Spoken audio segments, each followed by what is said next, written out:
Hi, I'm Ryan. Thank you for visiting our video. Do you need a professional and reliable mechanic for your car?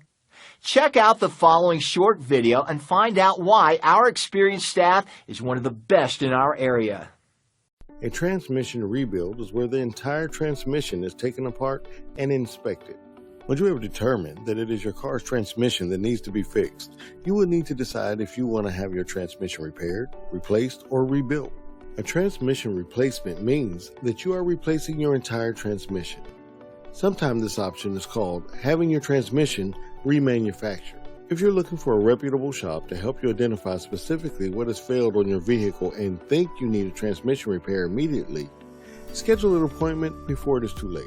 When repairing a transmission, you are replacing the bare minimum amount of parts to bring your transmission back into working order. The cost of transmission repairs can vary widely based on a number of factors such as extent of damage, manual versus automatic, or the make and model of your vehicle. Transmission troubles can be both frustrating and costly. Your transmission is one of your car's most complex and essential engine components.